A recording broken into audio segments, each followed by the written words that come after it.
নমস্কার সবাইকে। আয়ুষ্মান ভারতের ফর্ম ফিল আপের জন্য কিন্তু অলরেডি চলছে। যিনারা ফর্মটি পেয়েছেন আপনাদের নিয়ারেস্ট আশাকর্মীর কাছ থেকে অথবা যিনারা সরকারি আধিকারিক আছেন, আপনাদের বাড়িতে গিয়ে যে প্রি ফিল্ড অ্যাপ্লিকেশন ফর্ম মানে হচ্ছে আপনার এই যে ফর্মটা দেখতে পাচ্ছেন এটা সম্পূর্ণত ব্ল্যাঙ্ক ফর্ম। আপনার প্রি ফিল যদি ফর্ম থাকে তাহলে কিন্তু সেক্ষেত্রে আরো বেশি সুবিধা হয়ে যায়। যেখানে আবেদনকারীর নাম, তারপরে আপনাদের গ্রাম পঞ্চায়েত অথবা পরিবারের প্রধানের নাম কিন্তু মেনশন করা থাকবে। ঠিক আছে? সেগুলোকে বলা হচ্ছে প্রিফিল ফর্ম। তো প্রিফিল ফর্ম থাকলেও আপনার কিন্তু কিছু ফিল আপ আপনাকে করতেই হবে, কিছু ইনফরমেশন তথ্য আপনাকে দিতেই হবে। ঠিক আছে? তো এই ভিডিওতে আমি পুরো ডিটেলস আপনাদেরকে দেখিয়ে দিচ্ছি যে কিভাবে আপনি ফর্ম ফিল আপটা করবেন এবং সঠিকভাবে সঠিক ইনফরমেশন তথ্যগুলো উল্লেখ করবেন। প্রথমত রয়েছে যে আয়ুষ্মান ভারত প্রধানমন্ত্রী জন আরোগ্য যোজনা নতুন নিবন্ধনের জন্য ফর্ম। ঠিক আছে? মানে আপনি নতুন আবেদনকারী হিসেবে ফর্মটা ফিল আপ করবেন। মানে আপনি যেই ডেটে জমা করবেন ফর্মটা সেই ডেটটাই খালি বসাবেন। ডেট, মান্থ এবং ইয়ারটা হিসাবে। তারপরে রয়েছে আবেদনকারীর মৌলিক বিবরণ যেখানে আবেদনকারীর আধার নম্বরটা দিতে হবে। আধার কার্ডে যেই 12 ডিজিট আছে সেই 12 ডিজিটটা এখানে বসিয়ে দেবেন পরিষ্কার। তারপরে রয়েছে আবেদনকারীর নাম, যিনি আবেদন করবেন উনার নাম। যেটা আধার কার্ডে রয়েছে সেই নামটাই কিন্তু বসাবেন। তারপরে থাকছে রেশন কার্ডের নম্বর। আপনার কাছে যে রেশন কার্ডটা রয়েছে সেটা পিএইচএইচ বা AAY সেই রেশন কার্ডের নম্বরটা আপনি এখানে বসিয়ে দেবেন। তারপরে রয়েছে বিভাগ। আপনার রেশন কার্ডে যেটা ধরন রয়েছে, এখানে দেখুন যেটা আমি বললাম এএওয়াই বা অন্তর্দয় যোজনা যেটা আছে, এসপিএইচএইচ, পিএইচএইচ, আরকেএসওয়াই 1, আরকেএসওয়াই 2 এবং জেনারেল ক্যাটাগরি যে রেশন কার্ডটা। তো আপনার যে ক্যাটাগরি রেশন কার্ড সেটা আপনি অলরেডি রেশন কার্ডের মধ্যে দেখতে পাবেন। তো শুধু জাস্ট টিক মারবেন। যদি আপনার AA হয় তাহলে এখানে শুধু টিক মারবেন বা এসপিএইচএইচ হলে শুধু টিক মেরে দেবেন। রেশন কার্ডের নম্বরটা এখানে তো অলরেডি দিয়েই দিয়েছেন। ওকে। এবারে রয়েছে আধার কার্ডের সঙ্গে সংযুক্ত মোবাইল নম্বর। যিনি আবেদনকারী তিনার আধারের সঙ্গে যে মোবাইল নাম্বারটা বা কন্ট্যাক্ট নাম্বারটা লিংক রয়েছে, তো সেই মোবাইল নাম্বারটা এখানে বসাতে হবে। ক্লিয়ার? তারপরে রয়েছে লিঙ্গ। মানে যিনি আবেদনকারী তিনি পুরুষ না নারী না অন্যান্য। তো সেটাতে আপনি টিক চিহ্ন মারবেন। তারপরে রয়েছে কিন্তু জন্ম তারিখ। আবেদনকারীর জন্ম তারিখ কোথা থেকে বসাবেন? যেইটা আপনার আধার কার্ডে রয়েছে অথবা ভোটার কার্ডে রয়েছে বা প্যান কার্ডে রয়েছে। ঠিক আছে? সেই জন্ম তারিখটা কিন্তু অ্যাজ পার হিসাবেই বসাবেন। ক্লিয়ার? তারপরে থাকবে হচ্ছে সম্পূর্ণ ঠিকানা, যেখানে কি জিনিস মেনশনস করতে হবে যেমন ধরুন বাড়ির নম্বর। বাড়ির নম্বর অনেকের জানা নেই। ঠিক আছে? তো সেক্ষেত্রে আপনি আশাকর্মীকে জিজ্ঞাসা করলে আপনার আশাকর্মী বাড়ির নম্বরটা বলে দেবেন। আর যদি জানেন সেক্ষেত্রে আপনি বসিয়ে দেবেন বা হাউস নম্বর। তারপরে রাস্তার নাম্বার, তারপরে দেবেন আপনার গ্রাম, তারপরে দেবেন যদি আপনি পৌরসভাতে বসবাস করেন সেক্ষেত্রে ওয়ার্ড নম্বরটা মেনশনস করবেন। ওকে? এবং এই যে সম্পূর্ণ ঠিকানাটা এটা কিন্তু অ্যাজ পার আধার কার্ডে যেই ঠিকানাটা মেনশন করা আছে সেই ঠিকানাটাই খালি বসাবেন। শুধু বাড়ির নম্বরটা যুক্ত করতে হবে ১ম এ। তারপরে রয়েছে জেলা, আপনি কোন ডিস্ট্রিক্টে বা জেলাতে বসবাস করেন সেই জেলার নাম মেনশনস করবেন। তারপরে রয়েছে ব্লক, আপনার কোন ব্লকের অধীনে সেই ব্লক নামটা মেনশনস করবেন। তারপরে রয়েছে গ্রাম পঞ্চায়েত, আপনি কোন গ্রাম পঞ্চায়েতের অধীনে বসবাস করেন সেইটা মেনশনস করবেন। আর যদি পৌরসভার ক্ষেত্রে হয় সেক্ষেত্রে আপনার ওয়ার্ড নম্বরটা কিন্তু মেনশনস করবেন। ওকে? তারপর রয়েছে পরিবারের প্রধানের নাম। আপনি যদি অ্যাজ এ আবেদনকারী হন সেক্ষেত্রে আপনার পরিবারে যিনি প্রধান আছেন উনার নামটা এখানে লিখতে হবে যেটা আধার কার্ডে রয়েছে। তারপরে রয়েছে মোট পরিবারের সদস্য সংখ্যা। আপনার পরিবারে কতজন সদস্য রয়েছে সেই শুধু সংখ্যাটা মেনশনস করবেন। ধরুন আপনার পরিবারে ৫ জন রয়েছে তাহলে শুধু খালি ৫ লিখবেন বা ৩ জন রয়েছে শুধু ৩ লিখবেন। ঠিক আছে? তারপরে রয়েছে প্যান নম্বরটা। আপনার যেটা প্যান কার্ড রয়েছে পার্মানেন্ট অ্যাকাউন্ট নাম্বারটা সেই প্যান কার্ডের নম্বরটা খালি এখানে লিখতে হবে। যদি আপনার প্যান কার্ড না থাকে সেক্ষেত্রে কিন্তু দেওয়ার দরকার নেই। ক্লিয়ার? তারপরে রয়েছে নির্বাচনী বিবরণ। নির্বাচনী বিবরণ কাদের জন্য সেটা ভালো করে বুঝবেন।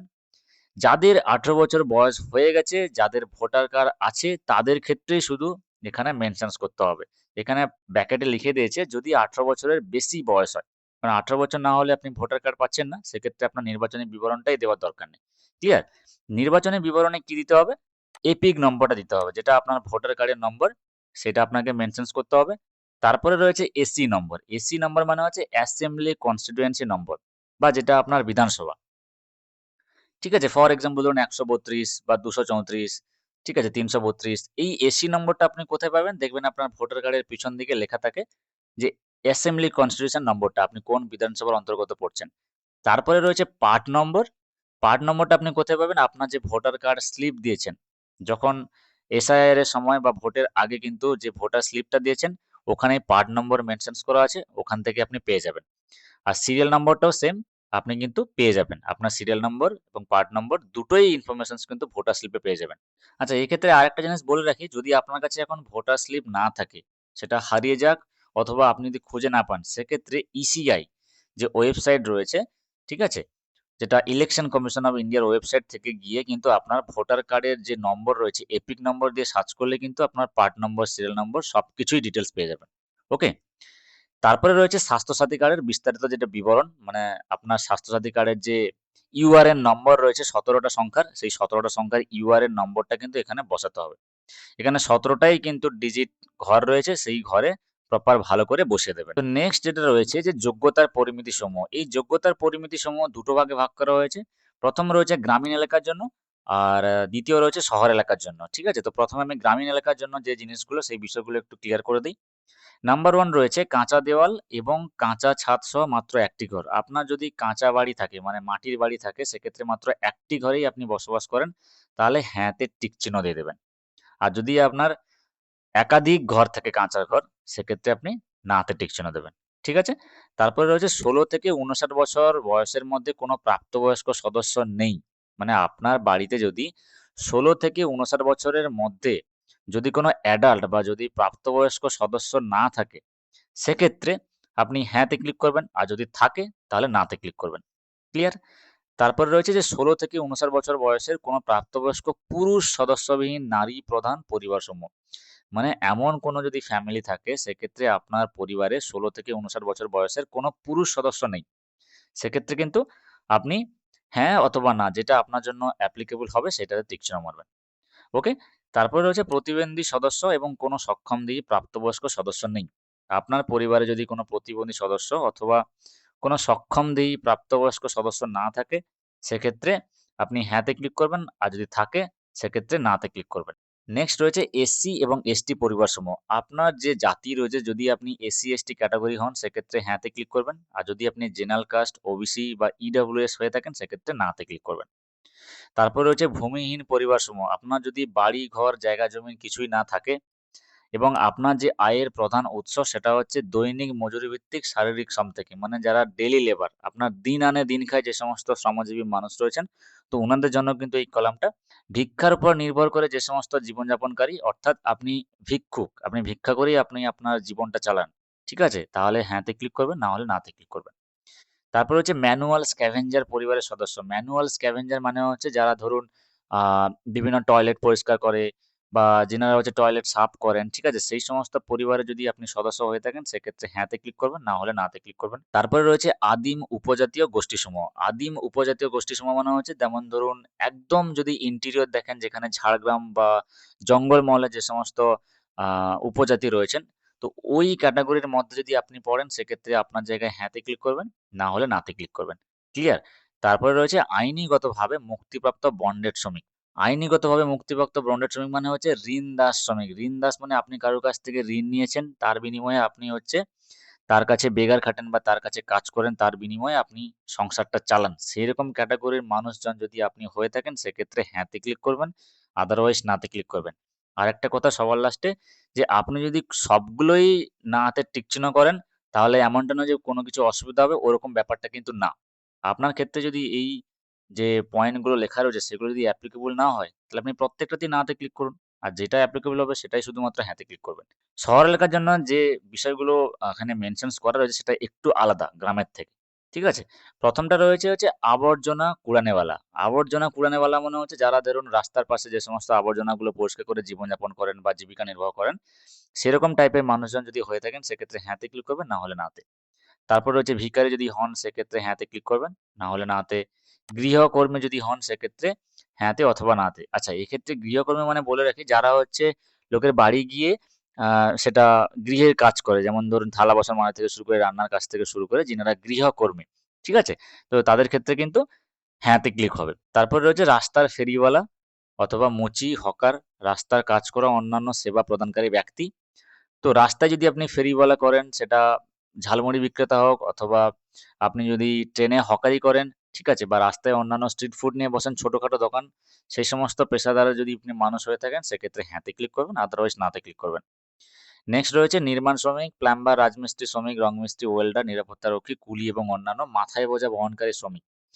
এটা একটু ডিফারেন্স। নির্মাণ শ্রমিক মানে হচ্ছে আপনি যদি কনস্ট্রাকশন বা বিল্ডিং বা রাজমিস্ত্রি হয়ে থাকেন, বা প্লাম্বার হয়ে থাকেন, জলের লাইনে কাজ করেন, পাইপের লাইনে কাজ করেন, রঙের মিস্ত্রি হয়ে থাকেন বা সিকিউরিটি গার্ড হয়ে থাকেন, কুলি হয়ে থাকেন, ঠিক আছে? টোটো চালক হয়ে থাকেন, সেক্ষেত্রে কিন্তু আপনাকে এইটাতে হ্যাঁতে ক্লিক করতে হবে। তারপর রয়েছে ঝাড়ুদার, স্যানিটেশন কর্মী এবং মালি। ঝাড়ুদার মানে হচ্ছে আপনি যদি কোনো অফিসে ঝাড়ুদার করেন বা সুইপারের কাজকর্ম করেন বা সেখানে স্যানিটেশন কর্মী, ঠিক আছে? মলমূত্র পরিষ্কার করা থেকে শুরু করে, রুম সাফ করা থেকে শুরু করে এই সমস্ত কাজকর্ম যদি আপনি করে থাকেন, অথবা মালি মানে বাগান চর্চা বা বাগান পরীক্ষা-নিরীক্ষাকরণ, ঠিক আছে? বাগান রক্ষণাবেক্ষণ, গাছ কাটা এই সমস্ত পেশার সঙ্গে যে সমস্ত মানুষজন যুক্ত, ওনাদের ক্ষেত্রে কিন্তু হ্যাঁতে টিক করবেন, আদারওয়াইজ নাতে টিক করবেন। তারপরে রয়েছে বাড়ি ভিত্তিক কর্মী, কারিগর, হস্তশিল্পী কর্মী অথবা দর্জি। এক্ষেত্রে আপনি বুঝতে পারছেন যদি আপনি হাতের কাজ করেন সেক্ষেত্রে আপনার যে হ্যাঁতে রয়েছে হ্যাঁতে টিক করবেন। আর যদি আপনি এগুলো কোনটাই না হন, নাতে ক্লিক করবেন। পরিবহন কর্মী যেনারা গাড়ি চালাক অথবা বাস কন্ডাক্টর অথবা বাসের হেল্পারগিরি করেন, ঠিক আছে? বা আপনি রিক্সা চালক, টোটো চালক, অটো চালক অথবা কন্ডাক্টরের সহকারী। অবশ্য সেটা প্রাইভেট বাসের কন্ডাক্টর, ঠিক আছে? সরকারি বাসের কন্ডাক্টর তো বেতন অনেক থাকে। তো সেই সমস্ত পেশাদারি মানুষজনগুলোকে কিন্তু আপনি এখানে হয়ে থাকলে হ্যাঁতে টিক মারবেন, না হলে নাতে। তারপর রয়েছে ছোট প্রতিষ্ঠানের দোকান কর্মী। এখানে ছোট প্রতিষ্ঠানের দোকান কর্মী মানে হচ্ছে যিনার নামে দোকান তিনি কিন্তু নয়। আপনি যদি কোনো ছোটখাটো দোকানে অ্যাজ এ লেবার হিসেবে কাজ করেন বা সহকারী হিসেবে কাজ করেন বা পিয়ন হিসেবে কাজ করেন, ঠিক আছে? যেনারা ডেলিভারি বয় থেকে শুরু করে Zomato হোক বা Flipkart হোক, Swiggy হোক, Amazon হোক বা ই-কার্ট হোক, যারা ডেলিভারি করেন, তো উনারা কিন্তু এই হ্যাঁতে টিক মারবেন। ঠিক আছে? পরিচারক, ওয়েটার যেকোনো ছোটখাটো দোকানে যদি আপনি কেউ কাজ করেন সেক্ষেত্রে কিন্তু হ্যাঁতে টিক মারতে হবে। ক্লিয়ার? তারপরে রয়েছে ইলেকট্রিশিয়ান, মেকানিক, অ্যাসেম্বলার, মেরামত কর্মী। ঠিক আছে? যদি কেউ ইলেকট্রিকের কাজকর্ম করে, মেকানিক্যালের কাজকর্ম করে, কাঠের মিস্ত্রি যারা কাজকর্ম করে, ঠিক আছে? তো উনাদের ক্ষেত্রে হ্যাঁতে টিক মারতে হবে। যদি না হয় সেক্ষেত্রে নাতে টিক মারবেন। এবং লাস্টে রয়েছে ধোপা অথবা চৌকিদার। ধোপা মানে হচ্ছে যেনারা কাপড় কাচের সঙ্গে যুক্ত থাকে বা লন্ড্রি যদি কারোর থাকে সেক্ষেত্রে আপনার ইয়েস করবেন বা হ্যাঁতে টিক মারবেন। এবং চৌকিদার যদি হন তাহলে আপনি হ্যাঁতে টিক মারবেন। আর সবগুলোই যদি আপনার অ্যাপ্লিকেবল না হয় এইগুলোর মধ্যে সেক্ষেত্রে আপনি নাতে টিক মেরে দেবেন। অথবা যেইটা আপনার জন্য অ্যাপ্লিকেবল হবে শুধু সেইটাতেই হ্যাঁতে মারবেন, বাকিগুলো নাতে করবেন। ক্লিয়ার? এরপরে রয়েছে অতিরিক্ত তথ্য হিসেবে আপনাকে যেটা দিতে হবে যে আপনার বয়স ৭০ বছরের ঊর্ধ্বে কিনা। মানে আপনার বয়স যদি ৭০ বছরের বেশি হয় সেক্ষেত্রে হ্যাঁতে টিক মারবেন। ৭০ বছরের নিচে হলে নাতে টিক মারবেন। আচ্ছা, নেক্সট রয়েছে আমার পরিবারের কোনো সদস্যই আশাকর্মী অথবা এডব্লিউডব্লিউ, এডব্লিউএইচ নন। ঠিক আছে? যদি আপনার পরিবারের কোনো সদস্যই আশাকর্মী না থাকে তাহলে হ্যাঁতে ক্লিক করবেন। আর যদি আপনার পরিবারের কোনো সদস্য আশাকর্মী হয়ে থাকে সেক্ষেত্রে নাতে ক্লিক করবেন। ওকে? তারপর রয়েছে বর্জন মানদণ্ড পরীক্ষা করুন। এক্ষেত্রে আপনার কিছু বেসিক ইনফরমেশনস দিতে হবে যেটা সম্পূর্ণ আমি ডিসকাস করছি দেখুন। প্রথম আইটেম রয়েছে পারিবারিক আয় বছরে ৮ লক্ষ টাকার ঊর্ধ্বে কিনা। আপনার ফ্যামিলিতে যদি বছরে ৮ লক্ষ টাকার বেশি ইনকাম হয়ে থাকে সেক্ষেত্রে আপনি হ্যাঁতে ক্লিক করবেন। আর যদি আপনার পরিবারে বছরে ৮ লক্ষ টাকার নিচে ইনকাম হয় সেক্ষেত্রে নাতে টিক চিহ্ন মারবেন। নেক্সট রয়েছে পরিবারের কোনো সদস্য কি আয়কর প্রদান করেন। আপনার পরিবারে বা ফ্যামিলিতে যদি কেউ ইনকাম ট্যাক্স দেয় সেক্ষেত্রে হ্যাঁতে মারবেন। যদি ইনকাম ট্যাক্স না দেয় নাতে টিক মারবেন। নেক্সট রয়েছে এসআইআর অথবা ওয়েস্ট বেঙ্গল লেজিসলেটিভ অ্যাসেম্বলি যে ২০২৬-এ ভোটের জন্য এএসডিডি তালিকায় পাওয়া গেছে। তো আপনার যদি এসআইআর এর লিস্টে নাম থাকে সেক্ষেত্রে হ্যাঁতে টিক মারবেন। যদি না থাকে নোতে টিক মারবেন। নেক্সট রয়েছে এসআইআর অ্যাপিল ট্রাইব্যুনালে মুলতবি রয়েছে। মানে যাদের এসআইআর এর লিস্টে নাম ছিল সেক্ষেত্রে যদি ট্রাইব্যুনালে আপনার অ্যাপ্লিকেশনসটা আ হোল্ড থাকে সেক্ষেত্রে হ্যাঁতে মারবেন। আর যদি এসআইআর এর কেস না থাকে তাহলে নাতে ক্লিক করবেন। নেক্সট রয়েছে মুলতবি সিএএ আবেদন। সিএএ মানে হচ্ছে সিটিজেন অ্যামেন্ডমেন্ট অ্যাক্ট। যিনারা শরণার্থী হিসেবে ভারতবর্ষে বসবাস করছেন ওনাদের জন্য। তো আপনি যদি অ্যাজ এ এই ক্যাটেগরির মধ্যে না পড়েন শুধু নাতে টিক চিহ্ন মেরে দেবেন। ঠিক আছে?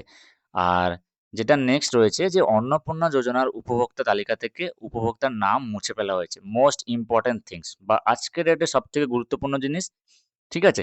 যদি আপনি অন্নপূর্ণা যোজনায় আবেদন করে থাকেন সেক্ষেত্রে আপনার যদি টাকা না ঢোকে তাহলে কিন্তু অবশ্যই আপনি নাতে টিক চিহ্ন মারবেন। আপনি এপ্লাই করেছেন কিন্তু টাকা পাননি। নাতে টিক চিহ্ন মারবেন সোজা। ক্লিয়ার? আর যদি আপনি টাকা পেয়েছেন সেক্ষেত্রে হ্যাঁতে টিক চিহ্ন মারবেন। ওকে? তারপরে যেটা রয়েছে যে এখানে শুধু আপনি টিক চিহ্ন মারবেন যেটা আপনার আবেদনকারীর ঘোষণা ও সম্মতি। হুম? যেখানে আপনি এত দ্বারা ঘোষণা করছি যে উপরের তথ্যগুলো সমস্ত কিছু ঠিকঠাকভাবে দিয়েছেন। এইগুলো টিক চিহ্ন মেরে এই যে কলামটা রয়েছে স্বাক্ষর, এখানে আপনার সাইন করতে হবে। আপনার সাইন যেটা করবেন সম্পূর্ণ ফুল সাইন করবেন। আপনার যেটা নাম, টাইটেল সবকিছুই মেনশন করবেন। কেউ সাইন করতে না পারে, সেক্ষেত্রে যিনি আবেদনকারী থাকবেন, বয়স্ক লোকের ক্ষেত্রে হতে পারে বা যিনারা একদম কোনো পড়াশোনা জানেন না, সাইন করতে পারেন না, তাদের ক্ষেত্রে কিন্তু বুড়ো আঙুলের টিপ ছাপটা এই জায়গায় বসাতে হবে, তাহলেই হয়ে যাবে। ক্লিয়ার? তো এতক্ষণ যেটা আমি ডিসকাশনস করলাম এই পর্যন্তই কিন্তু আপনাদের কাজগুলো। নিচের যে কাজটা সেটা হচ্ছে আশাকর্মীদের কাজ, অথবা যেটা একদম নিচে দেখাচ্ছি যে FLW ফিল্ড লেভেল যে ওয়ার্কার রয়েছে, যিনারা আশাকর্মী হোক বা আদার যে সমস্ত সরকারি কর্মীরা রয়েছেন, যারা আপনাদেরকে এই ফর্মটা দিচ্ছে তাদের কাজ। ক্লিয়ার? তো আশাকর্মী অথবা FLW যিনারা রয়েছেন, এখানে FLW নাম দিতে হবে, কোন পদে উনি আছেন, সুপারিশকৃত বা অথবা সুপারিশকৃত নয়। যদি আপনি এই ফর্মটা সুপারিশ করেন সেক্ষেত্রে আপনি টিক মারবেন, না করলে নাতে ক্লিক করবেন। আর এখানে আপনার স্বাক্ষর করবেন এবং অনুসন্ধানের তারিখ। আপনি কোন ডেটে এই ফর্মটা বা আবেদনকারী ফর্মটা স্ক্রুটনি করছেন সেটার তারিখ দিতে হবে। ক্লিয়ার? আর লাস্টে যেটা রয়েছে শুধুমাত্র সরকারি ব্যবহারের জন্য, যেখানে আধিকারিকরা একটা মন্তব্য দেবেন বা কমেন্টস দেবেন, কি পর্যবেক্ষণ করলো না করলো। কারো যদি ফর্ম রিজেক্ট হয় সেক্ষেত্রে এখানে কমেন্ট দেবেন। আর যদি ফর্মটা অ্যাকসেপ্ট হয়, আবেদনকারীর ফর্মটা গ্রহণযোগ্য হয়, সেক্ষেত্রে কিন্তু উনারা এখানে কমেন্ট করবেন। লাস্টে রয়েছে যাচাইকরণকারীর নাম, যিনি আধিকারিক থাকবেন উনার নাম থাকবে, উনি কোন ডেজিগনেশনে চাকরি করেন সেটা থাকবে এবং তারিখ থাকবে। আর লাস্টে কিন্তু যাচাইকারীর স্বাক্ষর থাকবে। যেটা যদিও আপনাদের কাজ না যিনি আবেদনকারী, বাট তবুও অ্যাজ এ বলার জন্য জাস্ট বলে দিচ্ছি। কারণ এই ফর্মটা যেটা রয়েছে লাস্টের পেজটাতে, এটা কিন্তু আপনাদের ফিল আপ করার জন্য না, যিনি আবেদনকারী। ঠিক আছে? অনেকে ভুলভাল করে ফর্ম ফিল আপ করে দেয়, শুধু স্বাক্ষর আছে বলেই স্বাক্ষর করে দিল টিক চিহ্ন মেরে। তো এই জিনিসটা কিন্তু খেয়াল রাখবেন। ঠিক আছে? তো আশা করি আপনারা পুরো জিনিসটা বুঝতে পারলেন। যদি কোনো কিছু বুঝতে অসুবিধা হয় সেক্ষেত্রে আপনি কিন্তু ভিডিওটা পজ করেও দেখতে পারেন, যেখানে যে জিনিসগুলো আমি আলোচনা করলাম। ওকে? এবং আবারও বলছি, এই যে ফর্মটা আপনি দেখতে পাচ্ছেন এটা সম্পূর্ণ কিন্তু প্রি-ফিল ফর্ম, আপনার বাড়িতে পৌঁছে দিচ্ছে। যদি প্রি-ফিল না থাকে সেক্ষেত্রে আপনি যেভাবে বললাম ফিল আপ করবেন। আর যদি প্রি-ফিল থাকে, যেইটা অলরেডি ফিল আপ করা আছে তার উপরে নতুন করে আবার কিন্তু আপনার ফিল আপ করার দরকার নেই বা কোনো কিছু লেখার দরকার নেই। তো দেখা হচ্ছে পরের ভিডিওতে। যদি ইন কেস কোনো কমেন্টস থাকে অবশ্যই কিন্তু কমেন্ট করবেন। আর ভিডিওটা প্রচুর লোককে শেয়ার করুন যিনারা আয়ুষ্মান ভারতের ফর্ম ফিল আপ করছে, এবং ভালো লাগলে কিন্তু অবশ্যই একটা লাইক করবেন এবং পাশে থাকবেন।